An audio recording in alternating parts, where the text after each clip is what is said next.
started. No, keep going. And then yeah. I don't know.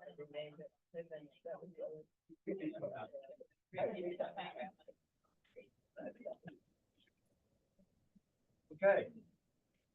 Good morning, everyone. Welcome to our December meeting number 141 of the Albany Pine Bush Preserve Commission.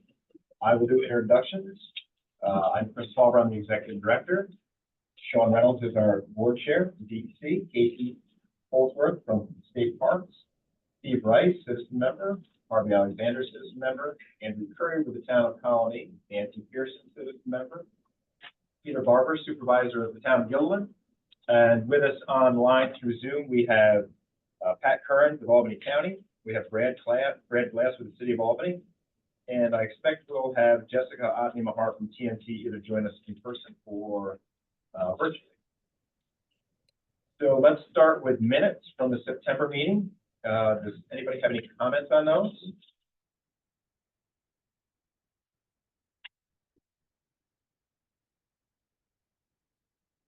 Hearing none, is there a motion? Yep. Second. All in favor? Aye. Thank you. I need to write those. Patty McLaughlin, our office manager, is taking notes from afar on Zoom, so I'm going to help her take notes too. So that was Andrew and Nancy.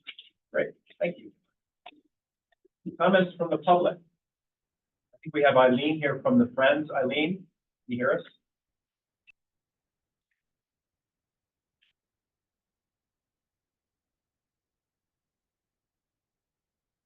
Yes, I can hear you.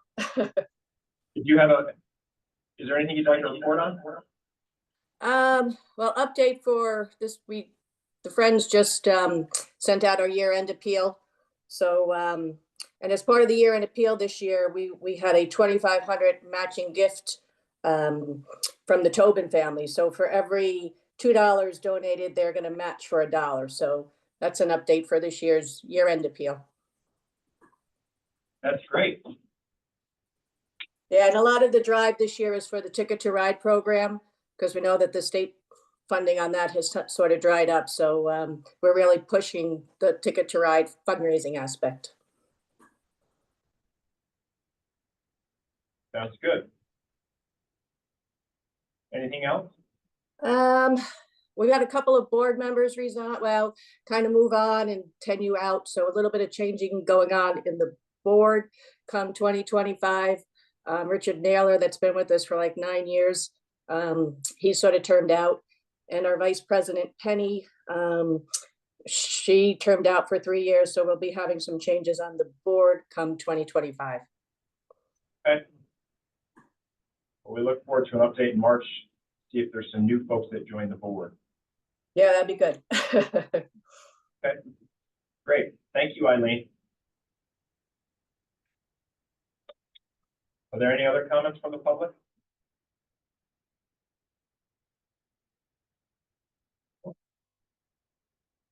Okay, hearing none, let's move to reports from our commission chairs. Anything for you, Sean? I just want to acknowledge Tyler's leadership and the Pine Bush staff for participation and support of the department on the Jennings Creek fire on the New York New Jersey border. I also recently got a mail-in for this year's Society of American Foresters Conference, and I see Tyler, you were one of the panelists for that as well. So it's great recognition for Pine Bush and our staff. So kudos and thanks very much. Thank you. Otherwise, Chris and I continue to have an ongoing dialogue surrounding the Discovery Center grounds project as well. There's periodic updates, but something that's still in discussion. And that's all I have. Great. Thank you, Sean. Other board members? Comments from other board members? Board members online? Okay. Report from me. If you take a look in your board packet, the update that you get that highlights the last quarter, all the stuff that the staff have been involved with for the last quarter, over the last 3 months, there's a lot there. It's 10 pages. Lots of good photos in there too. There's just a few things maybe I'll point out so that you go. I prefer that I don't go through much of it because that makes you have to read it, which I would like you to do. There's some things maybe one of the things I'll point out is, Vicki Studley was our, visitor services specialist. She came to us in 2015. She worked with us for 9 years. She just recently retired. And Ren Evans, Ren was an interpretive naturalist. Ren is here with us. Ren has been chosen as our new visitor services specialist. So welcome, Ren. I'm happy that you're here to continue working with the gift shop and keeping everybody that comes into the center well informed. And there's a lot of other things. I think I'll probably leave it at that, except for pointing out Pine Bush Perspectives. This is the 11th annual Pine Bush Perspectives exhibit that you're looking at. This is a juried photo exhibit or photo contest that has that happens every year, has been for the last 11 years. Thank you, Jackie. Thank you, Blake. And thank you, everybody who's on that committee. There's a lot of you. There was 180 submissions. That sound right? Is that the most ever? I think so. And we choose, there's 3 judges this year. This is a little change. So we have a professional photographer, we have a member of the Friend, and then we have Deb Getke. Deb is the representative for Film Albany. Deb is one of the folks that's involved in things like Gilded Age. If you've ever seen Gilded Age? Pretty cool. So out of the 180, those jurors choose 40. They choose 43, just to be exact. And you're seeing those here, and they're also outside as part of the story. And everything else, there's a lot of stuff going on, science, stewardship, and education, community, and communications and outreach.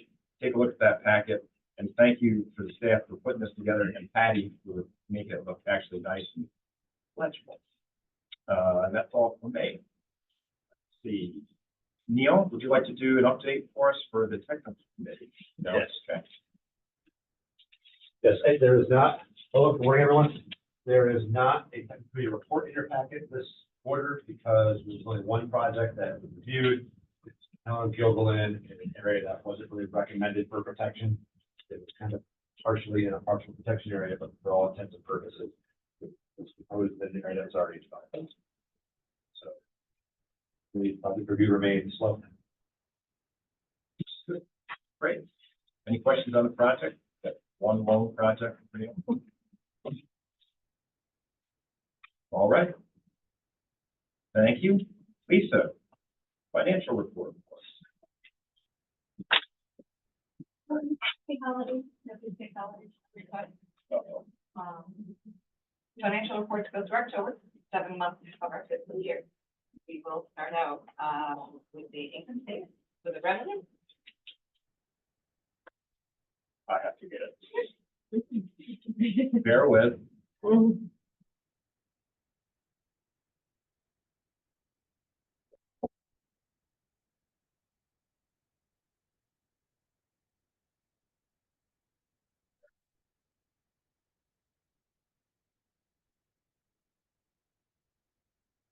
What happens when the executive director talks too much?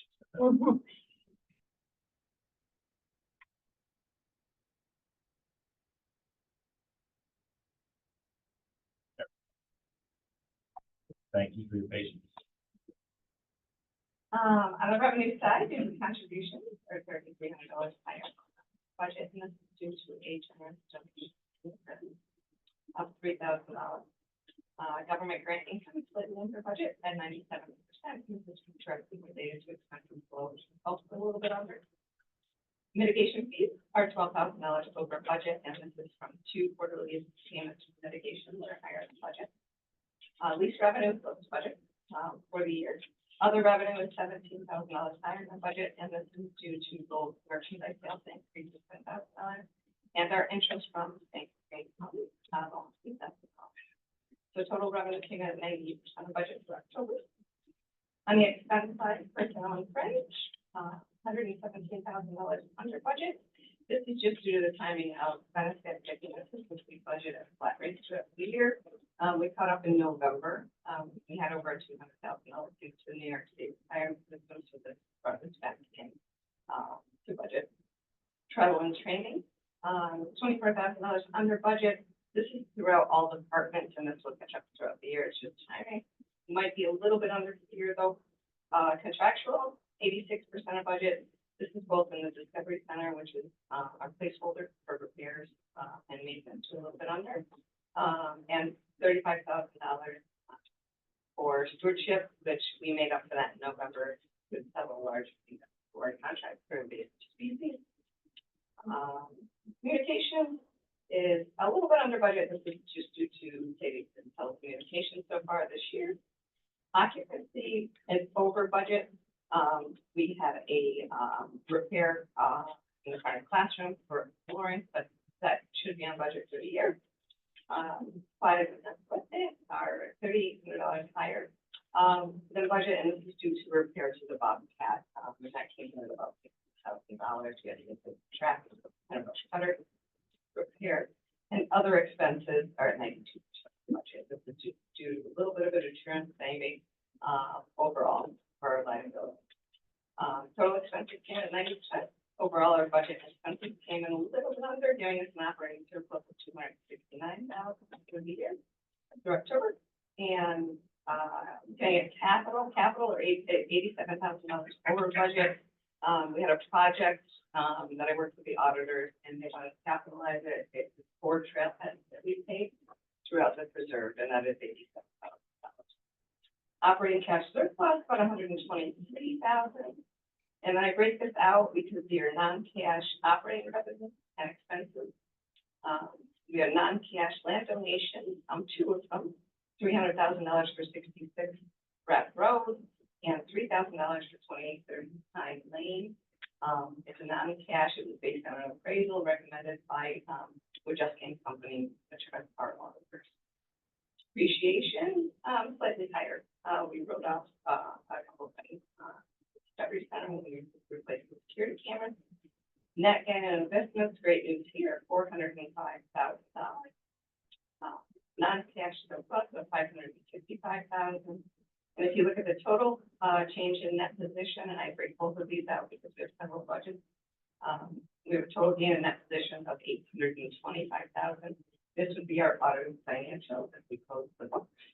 And the excess deficiency revenue over expenditures, we have a surplus in that of $678,000.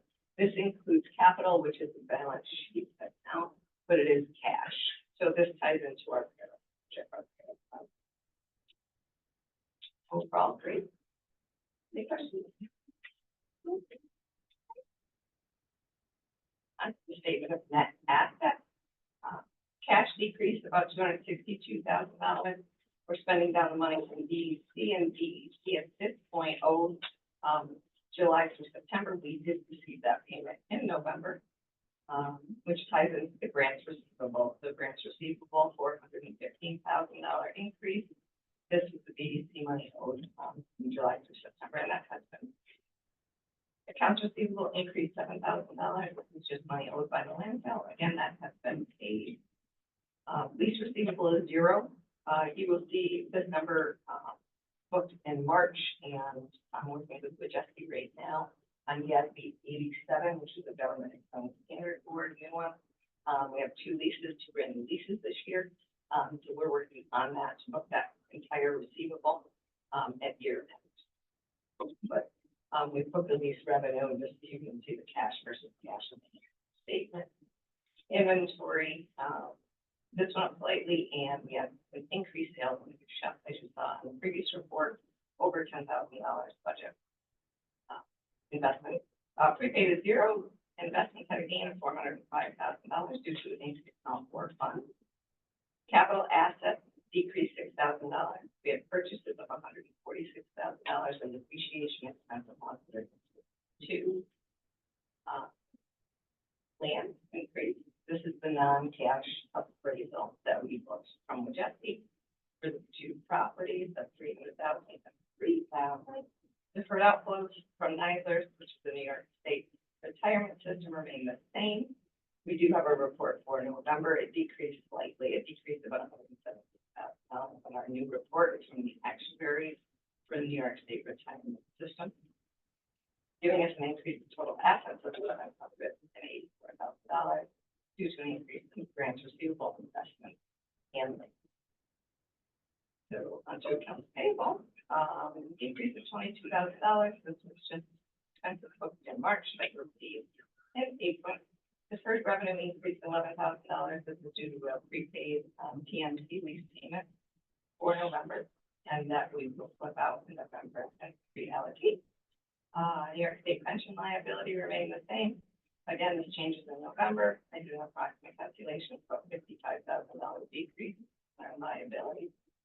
And lease liability is zero. Again, this number will change when we do the actuarial calculations for both leases and March with the judge. So on to total liabilities, OPEB, this remained unchanged. We have done the OPEB valuation for this year, which I will book in January. It will increase about $7,000, not much of it. That's good news on that. So total liabilities decreased $40,000 due to lease liability and lease funding. Total net assets, capital assets and land increased $297,000 due to the land, non-cash land donation. Also, the trust has depreciation expense and a purchase of security cameras. Reserved assets remain the same. Unreserved assets increased $528,000. They're going to increase total assets base $25,000, which is reflected in our operating income $269. Gain on investments of $405, donations to land of $303, and depreciation expense of $100.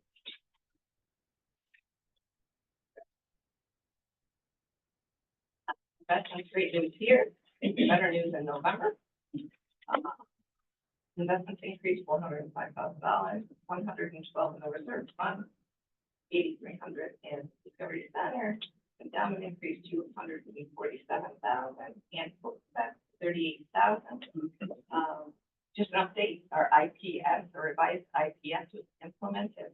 And in November, we had a gain of $607,000 in investment. And we hit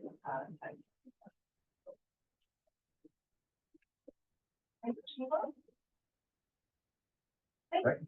Thank you. You're welcome. Actually, just as a point of reference, in the finance, Lisa was talking about the non-cash valuation of those two properties, 66 Rapp Road and 28 Pine Lane. If you remember, those are both mitigation properties. 66 Rapp was on Pyramid Cross Gates, it's over right off Rapp Road. And 28 Pine Lane is right up off Pine Lane, right near that same property. So I have those separately appraised. Because we were using the assessed value, the auditors recommended that we have appraised values at a reasonable rate. Good morning, Jessica. Hello, sorry to be late. No, I'm glad you're here. Okay. On to our first resolution. This is the annual plan. We consider the annual plan annually. December for the industrial lane. And this goes to support the funding that we anticipate for the upcoming fiscal year for the budget that we're going to consider after this. This looks very similar year to year. It's a summary by department. It incorporates lots of the other plans that we have, like the management plan, like our community connections initiative, like our audience development plan, things like that. And so, as requested several years ago, I put the full plan is up front, and that's followed by the red line version of the track changes. So you can see this change, something really significant. And this is based on receiving a $3 million flat appropriation from the state again this year. I can just leave it at that. If people have specific questions, I can entertain those and try to answer.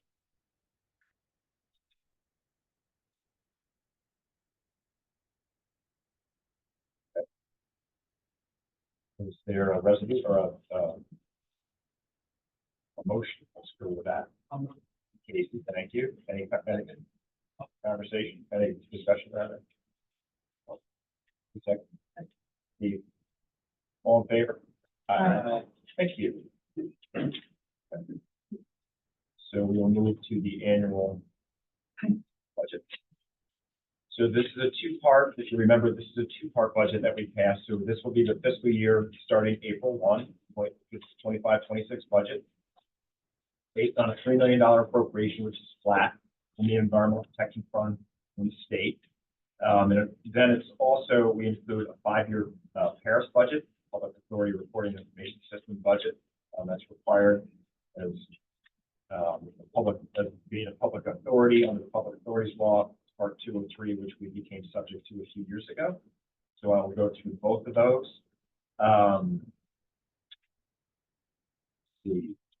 Start with the budget. The highlights here.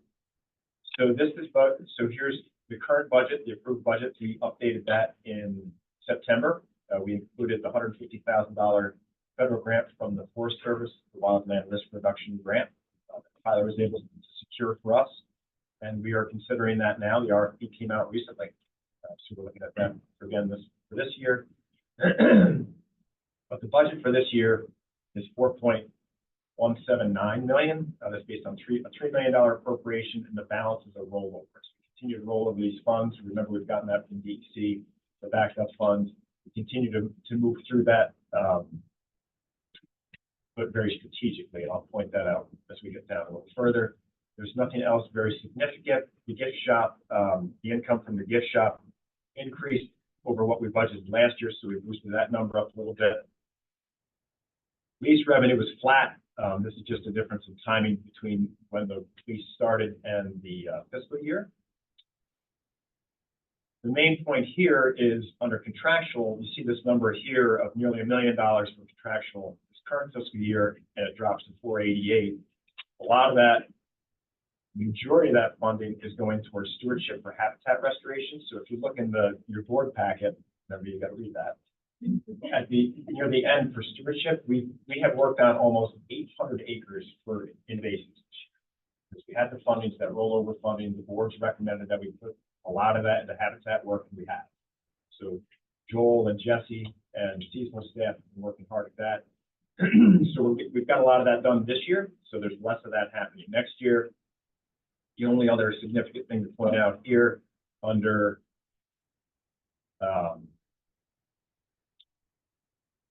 capital expenses is in the current fiscal year, we have 759, 700,000 of that we put into the grounds project as an accessible trail.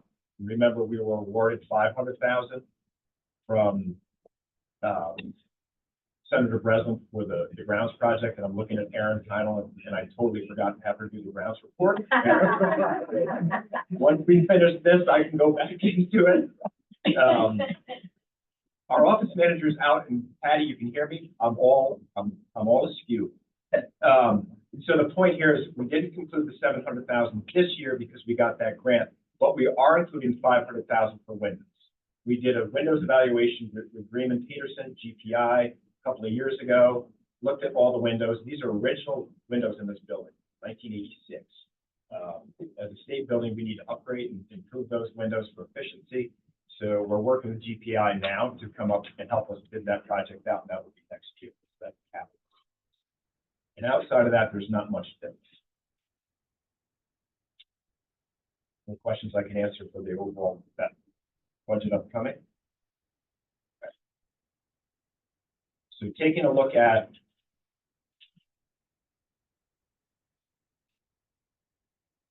the 5-year budget for Paris, this first line, these are actual, this is from last year, 2024. These are audited financial numbers. Those are real numbers going through the audit. This year, where we are now, this is where we're estimating things. Lisa has come up with this evaluation, working with staff and departments and me to come up with our estimation. And then this is the budget that we just considered. We're considering now for 2026. Moving forward, 27, 28, 29, we build in the assumptions as we can.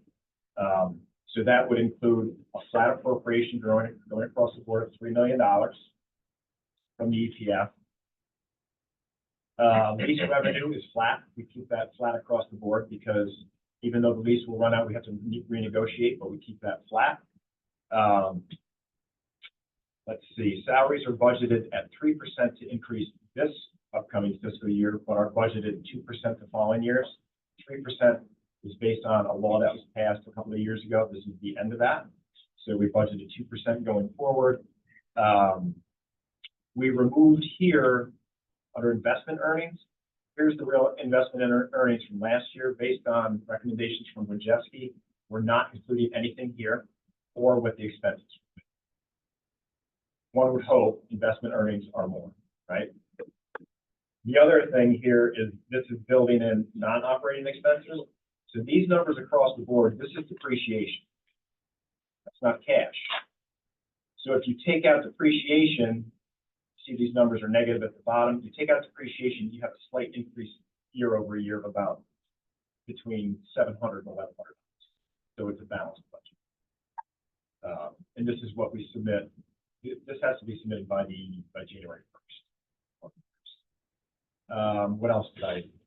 Yes. Benefit rate for this year upcoming is budgeted at 44%, Lisa, correct? And then going across, we budgeted 42. Yeah. I think that's really the highlights. Can I answer any questions on the 5-year budget or the upcoming 1-year budget for 25, 26? Just remind me why the total revenues are high this year and next year. Is that rollover? Yes, Okay, Yeah. That's quite significant. that's right. That's So, what we call this. no, that's, so, for several years, there wasn't enough cash available to provide us the full appropriation. So we only got a portion of it. So over several years, our cash that we got from through DEC was reduced by 500,000. So that was like 1.9 million that came to us as a lump. So we've been spending that down going across. So that includes this almost 5.9. And then reducing that this year is 4. That's not a good example. Let's look at this one. It's better. The 5.3 right here, that includes this year's rollover plus the 3 million, right? So that's 2.3. This year, the rollover goes down to 1.1. And the anticipation is we spend it, but if we don't, we'll next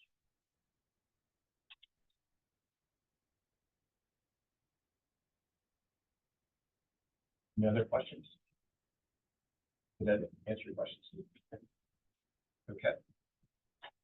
Is there a motion for the annual operating budget and the 5-year Paris budget? So moved. Peter, any discussion? Second. Sean, all in favor? Okay. Let's take a look at action item C. This is a resolution. We do this annually as requested by the board. The audit committee meets the Friday before this meeting, so the committee met last Friday. Lisa puts together a 3-year average of the endowment. And based on that 3-year average, which is here, that's 11.7 million total, and here's the average balance, 3.9 million. To consider either 3%, 4%, or 5% be transferred from the endowment into the OPEB account. And based on discussion with the audit committee, and 2 of the audit committee members are here, Nancy and Sean, the discussion and the agreement was to recommend to the board of 5%, I believe, correct? Correct. So the recommendation is to continue because of positive gains in investments to continue to put as much as up to 5% into the OPEB account to continue to fund that. Is there anything to add from the committee?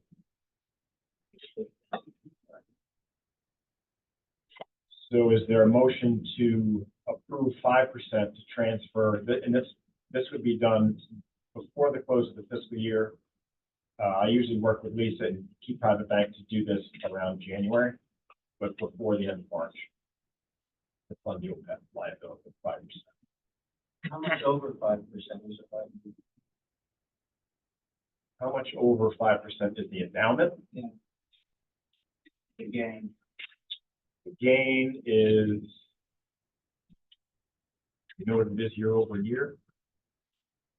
We have currently, let me look at November.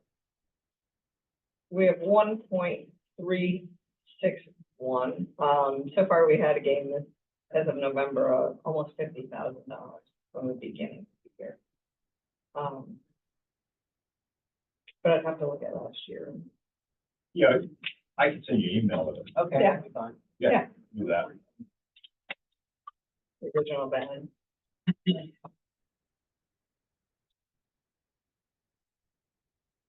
Go back to that. We will get that to you. Are the board comfortable transferring 5%?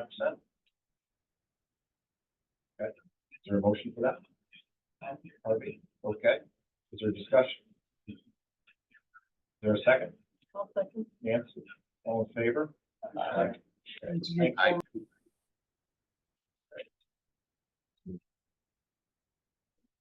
The last resolution is a multi-year vendor contract. This is a 3-year contract with Northeast Network Solutions for our managed IT services. Northeast Network Solutions has worked with us several years to manage our IT and does so at a very, very reasonable cost with excellent service. This is a single source contract based on the fact that they do provide excellent service. They have exceptional experience with this building, which they helped rewire, and with the exhibits, which are a kind of a complicated thing. And the important thing to point out here is they proposed a new 3-year contract with us with no escalation to that 3-year contract, and there was no escalation in the last 3 years. For 6 years, the price stays flat. And when you call them, they come. They help immediately. So I can't say anything better than that. And when we bid it out last time, they were below 50%. They weren't even in the middle, they were lower. So any questions? Do they make recommendations on any new technologies? They do. Yep. They'll make recommendations on hardware. They will make recommendations on, for example, Financial Edge is our finance program. Financial Edge is going from a server-based physical server that's here on site to a cloud-based one. They are working with Lisa and Patty to the transition mode. They do that. If we ask questions about if we wanted to leave that platform and go to another finance platform, they would provide that. They provide recommendations for other hardware you like.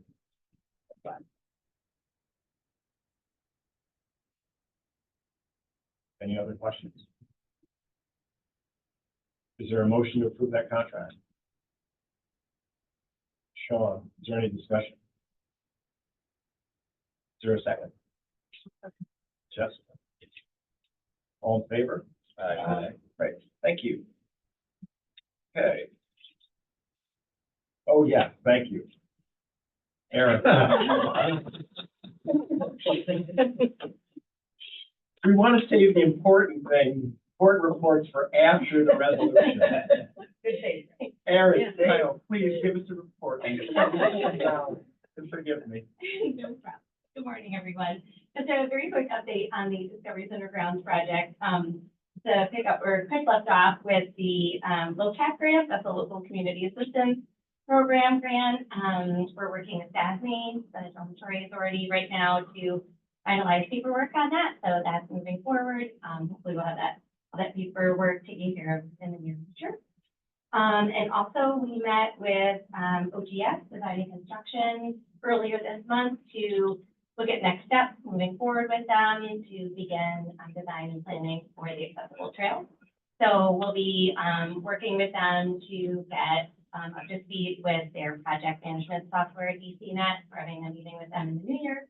And we'll also be meeting with their finance department as well to discuss the finances of the agreements that we have with them. Great, Okay. thanks, Aaron. You're welcome. I believe I owe Aaron a box of candy or something. Sorry. Coffee. Just to follow up with that, so with the grounds project, I think at the last meeting in September, I mentioned we've had some conversations with individuals in the state to consider increasing some funding for the grounds project. That may or may not happen. Certainly, we're going to watch the budget closely. This year, just for some dates, legislative session starts on the 8th of January. The state of the state is the 14th. Governor Hochul gives her state on the 14th. And the budget, we think, will be released on the 21st. Just I went back and looked at the Constitution. It talks about, it's the second Tuesday after session starts is when the budget is released. The hard twist. It is. Unless, Your date sounds right-ish. unless it's the governor's first term in office, either way. Yes. So we're hopeful for that. Right. Exactly. Mercury throws everything off. Okay, we're ahead of schedule a little bit. Neil's going to give us a review of the Northeast Midwest Prescribed Fire Workshop that I touched on briefly in September that we hosted here in August. Unfortunately, we have a short film that we were going to show you, and we will show you at the end, but we can't do it over Zoom because we tested it this morning. Zoom, it's glitchy and it's freezing. So anybody who's on Zoom, I can reach out to you or you can reach out to me and we can set up a time and we can show it to you.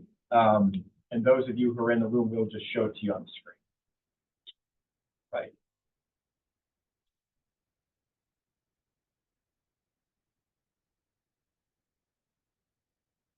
You can do it.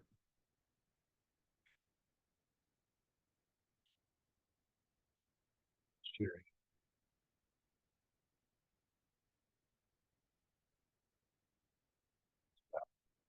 Well, apologies. Good morning again. My name is Neil Gifford. I'm the Conservation Director. New to Zoom. Neil and I are both new to Zoom. Share. What do I want to share? So much knowledge.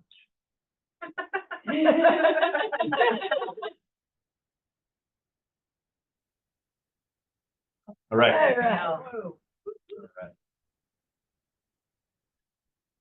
Of course, it's showing me something else on my screen. So.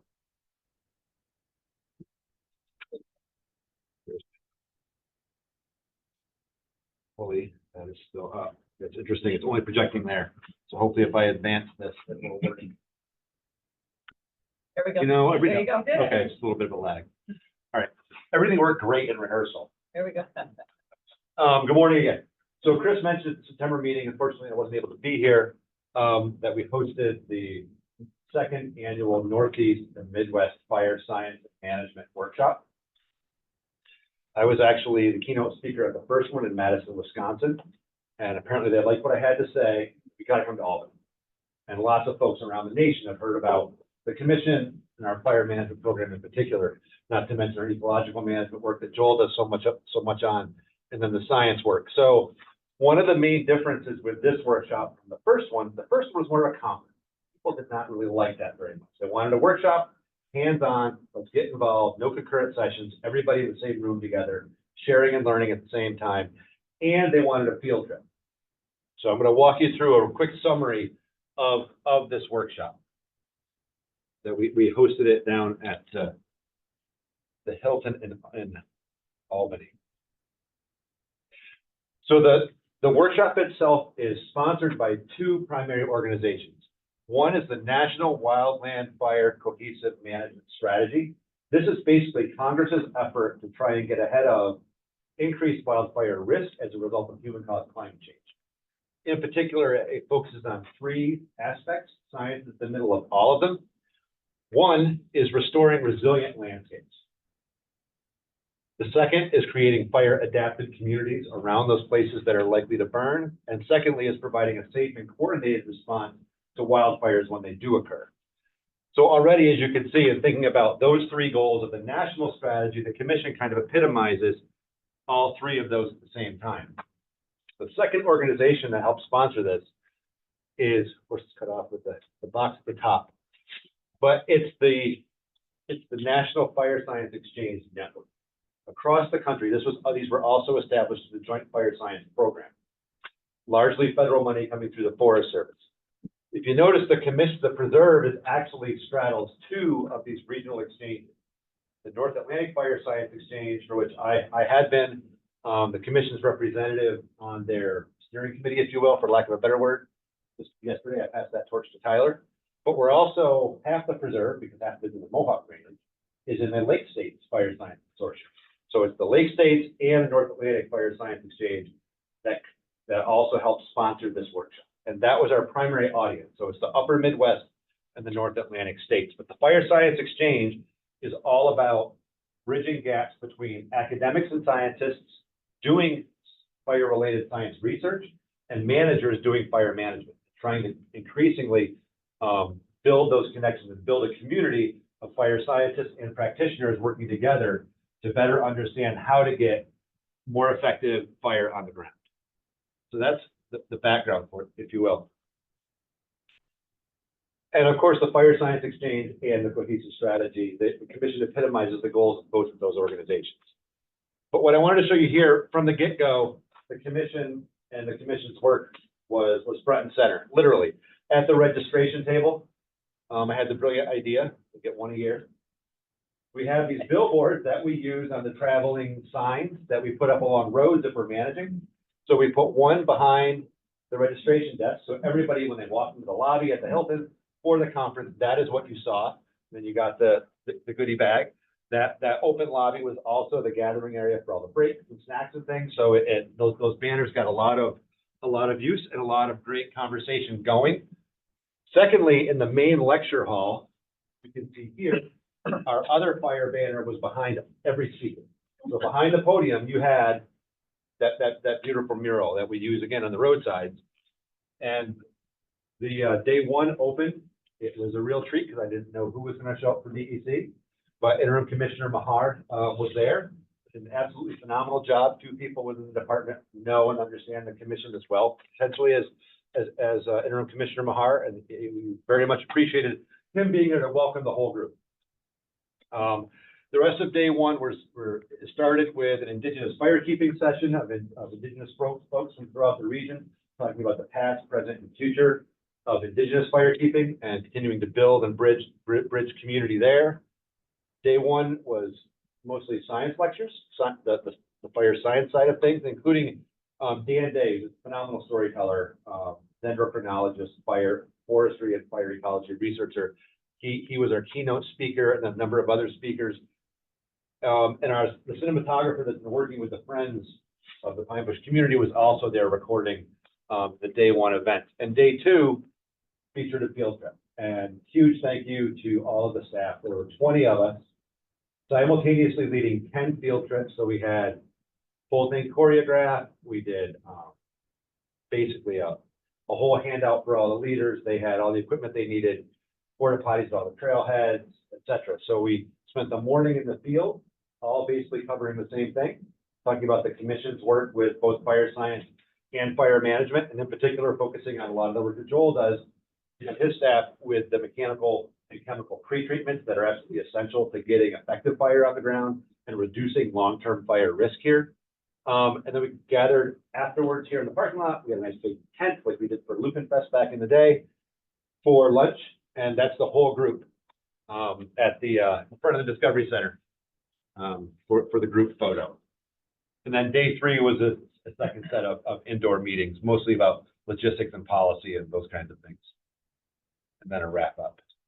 But I wanted to give you a sense of, I get to thank Jack McGowan-Stinsky, who coordinates the Lake State Fire Science Consortium. Jack sent me this slide. So we had over 250 attendees, but you can see where they came from. We had one person from Nova Scotia, predominantly the North Atlantic Eastern area, but people from all over. We're here as we showcase the work of the commission related to wildland fire and fire science. And who were those folks? A lot of state agency staff. There were a bunch of DEC staff there, a bunch of New York State OPRHP staff, as well as universities. Figured 215 people, right? There were 30 some odd people there who were there from the commission, staff and volunteers actually helping run and coordinate the whole thing with the federal folks. And then you can see the others there: military, Forest Service, the Nature Conservancy, private companies, tribal representatives, the Fish and Wildlife Service, other Forest Service entities, and other NGOs. But a really nice mix of both fire scientists and fire practitioners. And Jack sent me this that I wanted to share with you. but kind of epitomizes the feedback we got back from participants was overwhelmingly positive. But the Pine Bush Preserve embodies our workshop theme, our story of people in fire and time and place. The Preserve staff are passionate about the place, and it makes the concept of past, present, and future circular and reciprocal. The whole theme of the workshop was about the past, present, and future of fire and tied to place, right? Very much in line with TNC's goals in particular of, nature, protecting biodiversity for people and nature. And listening to land being an integral part of telling the next chapter of the APB story and enabling future fire to continue. But we had phenomenally positive feedback in all the surveys that we got back. And lastly, of course, I need to say thank you again to Interim Commissioner Mahar, Chris, who participated on one of the panels. I meant to grab the storybook. Did you show this at the last quarter's meeting? I handed it out. All right. So you've seen the storybook, but Wendy in particular did an absolutely phenomenal job pulling that thing together. Jack and I worked a lot on the content, but Wendy's the one that made it look absolutely spectacular. And then, of course, all the field trip leaders, which was a combination of full-time and seasonal staff. And of course, Tyler Briggs, not only for the maps that we used throughout the whole workshop, but also, of course, giving us something to talk about on the ground, because there was an awful lot, which you burned 363 this year. So there was a lot to see, even back in August. And I think that is it. Any questions on the workshop itself?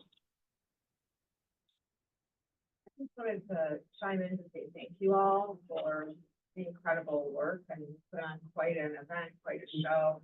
And I also want to say that I was not at the workshop, but I have been looped into a lot of the follow-up, and it sparked a tremendous amount of discussion about fire in New York, and the work that you all are doing, not only here, but with the state agencies and advising them and thinking about how to address issues that exist in places like Long Island.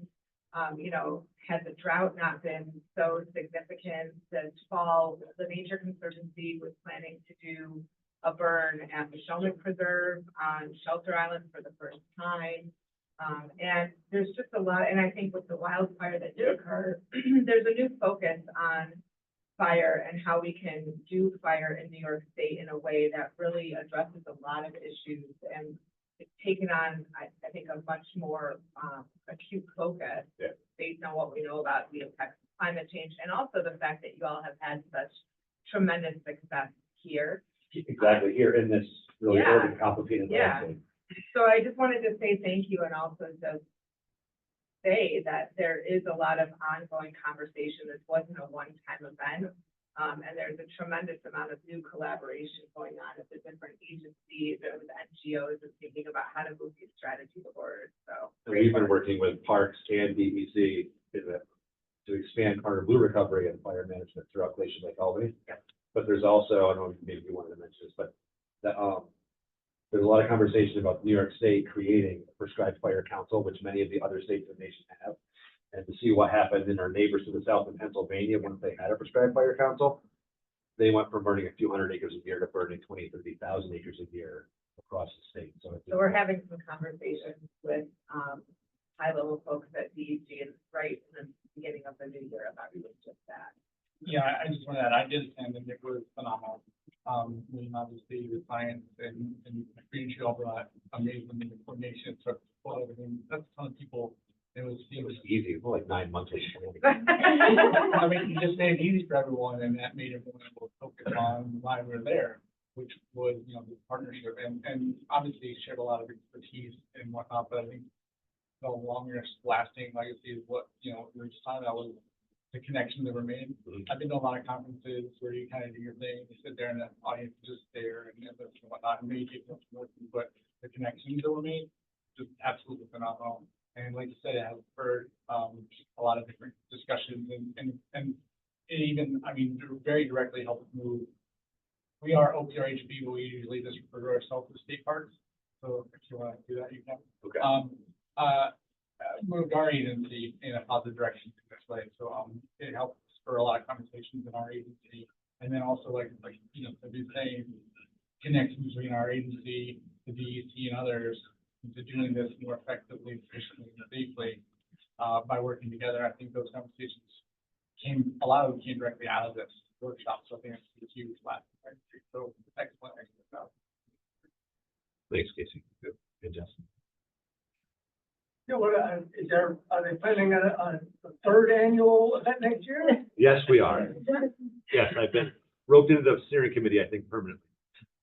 Yeah, so this year's, because there's an awful lot of uncertainty about federal budgets moving into the new year. So the 2025 is going to be a virtual, going to be exclusively online.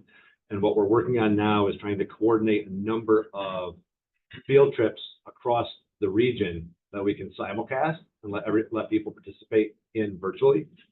And yeah, but yes, there will be. The idea is this is going to be annual. It's funded mostly through federal funding through the National Cohesive Strategy and the Joint Fire Science. Yep. But yes, everybody keeps telling us we set the bar very, very high. I wonder if they're gonna make you do it again like here. No, No. not here again, No, but I it's a while. tried to gracefully exit from the steering committee. Did probably a good job. It didn't work.